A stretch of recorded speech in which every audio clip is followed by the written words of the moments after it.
All right, slight technical hitch. We're back. I was talking to Filip, but he was gone. Um, I just saw Filip in your, like, you see the light, and you see the light of awareness, and you awaken to yourself, and you see the power that can have, and you want this for humanity. You also feel the power that you can influence, you know. And then I see over the years and years to come a growing disillusion or a growing frustration around it, that maybe the people don't want to, are not ready to accept the gifts that you have. Is that the experience that you've had? It's not about me, but there's an urgency factor. The next level, the next evolution of humanity, there's only one way. It is awareness, you know? Mm-hmm. So you can feel it, like, or I can feel it, like time is running out. Look what's happening into the world. Like the world is showing us time is running out. So there's only two choices here within now and the near future. You either wake the hell up, or very, like, all your fears collectively will come together and create the biggest society collapse shitstorm humanity has seen in the last 100 years. So it's not about me, and they don't want to listen to me. Nobody has to listen to me. But I have a sense of urgency because I know what's coming. It's time is compressing. I've always known that, it's not gonna be for everyone in this lifetime, but yeah, at a certain point you look at the world and TikTok, nobody wants to face their fear, but still it's the only thing. The only way is through. You cannot, there's no other way. It's through. Like there is no love as long as there's fear present. Like it's just impossible. It's a whole different world that you arrive into. So I don't really care whether people listen to me or not, but like on a collective level, it has become very urgent. Yeah. So even seeing this urgency, I have noticed, and you've spoken to this, so and I'm just asking about, I'm just asking for you to articulate this. Where are you in this? How much are you still alive and in your power to do something, play your part, or how much have you abandoned, or have you buried humanity, or are you looking for a new way? Where are you in your life? I'm looking at you right now, and your aliveness and your suffering. Where are you in this story right now? Well, to be very honest, the answer is not very flattering. I kind of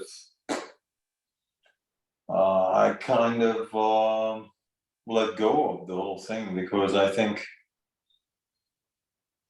we're beyond the point of no return from where I'm looking, So I'm now sitting down in my chair and watching it all unfold because I think I did what I could, and whatever is left is, I'm not sure if I'm gonna make any much difference, maybe for a few people, but there's like a momentum now unraveling, especially in the Western world, that no one can stop it, no one can turn it around. It's just gonna be ugly.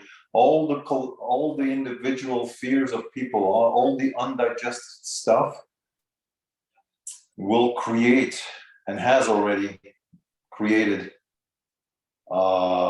really ugly stuff. Like all that stuff is now coming together and creating a collective nightmare. So humanity will now be forced to face their fears in a collective way. And that's less preferable because it's going to be less orderly. It's going to,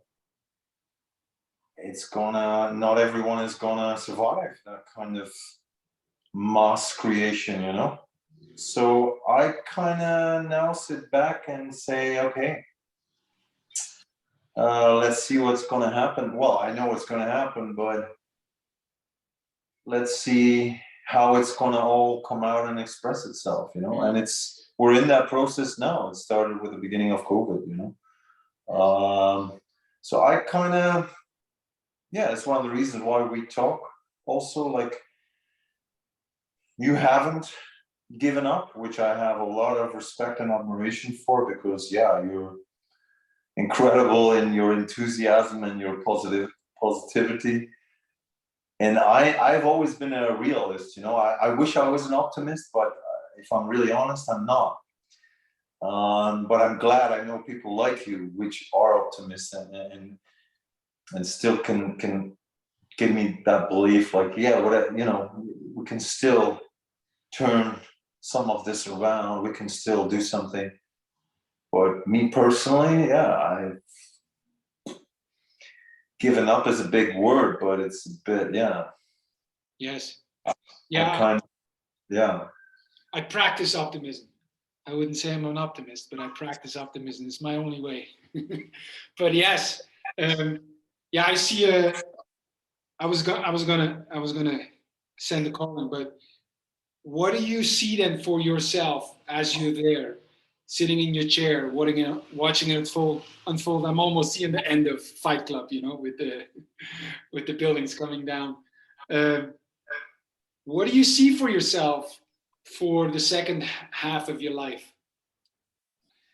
Well, I see the entire Western society collapse in the most ugly way.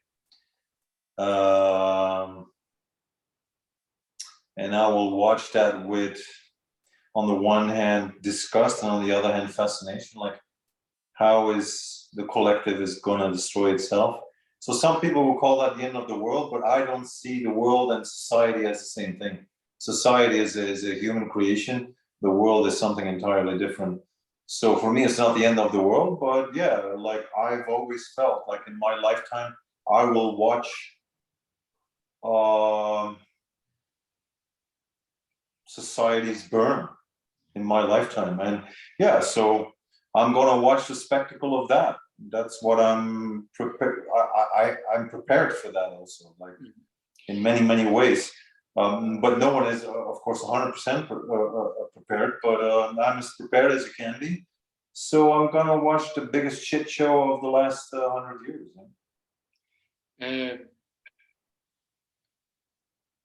As entertaining as that may be, and as prepared as you are,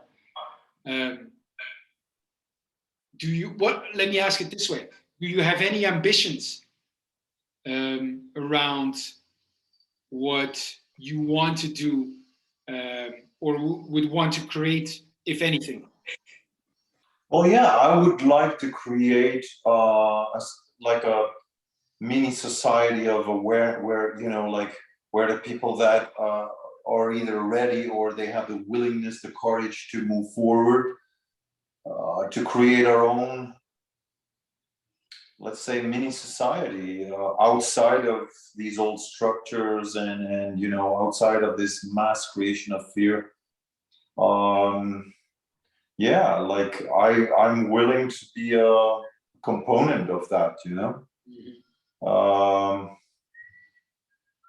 If possible, and I think it is possible, but it has to be done with multiple people that have different skill sets, and then, yeah, the people that are left, that are awakening, that have the courage to face their fears, that step away from blaming and judging, and, you know, that have the courage to look at themselves. The only way is through awareness. It's the only real power that is here. Some people, they go to protest, or they go to Ukraine to fight and all that nonsense. That's still denying your own fear. That's still running away from yourself. That is not power. That is force. As long as you apply force, it will come back to haunt you, bite you in the ass. That's not true power. Sits within. It's awareness. Yeah, that's what I'm still willing to do. Need some victories, Filip. You know, you're. My heart bleeds to see how. You know, I see you, and I see a very, particular and, if nothing else, very fascinating, intriguing man with many gifts to the world. You know, and I would love to see them shared, and I can see that. There's a real yearning in you that you want it to be shared. You know, with like-minded people, and yes, I'm very dedicated to that. So I would love for you to. And that's the whole thing. I would really like to, and I would. My whole message is there is no mystery. Like honestly, there is no mystery. Work with your fears. Like these are your ground tools. Like don't pretend like you don't know. These things show up for a reason. Like if you want liberation, if you want freedom, work with your fucking fears, courage, you know? So stop with the mystery, stop with the I don't know and all the stories you created for yourself. Like, come on, the first step is to be real, to assess where you are and work with your fears. There's no magic tricks to awaken yourself. Your fears will show you where you are, and life will always be generous enough to bring your fears to you, and if necessary, to put you in depression, because depression is the greatest gift you can get, as long as you don't go to the doctor after antidepressants, because the whole art is to go through it, to feel everything, to have the courage to feel. Most people do not feel. They live here in their heads, you know, with their thoughts and all the nonsense stories, you know. Have the courage to be alive, which means to feel. And you will feel all sorts of things. Great. And the most interesting things will be your fears, because that's what you need to look at, you know. There is no mystery, Hans, you know. That's what I would like to say. Stop pretending like it's difficult or there's mystery. No, it's a very clear path. It's universal for everyone. Every human being can do it. And we can philosophize about our fears or our past even. You can do that for entertainment. But come on, have some fucking courage. These are your ingredients, your clay. You know, don't throw them around. Don't pretend like they don't exist. Like, this is your biggest point of leverage. And this is, what sometimes frustrates me. Come on. So the fear is in how many ways can I say that? Like, come on. Maybe one last way, and there's a great message, you know, the fear really is a calling, you know, because that's where that's a calling to take on that challenge and go in that direction. I think this is a great ending and a great message.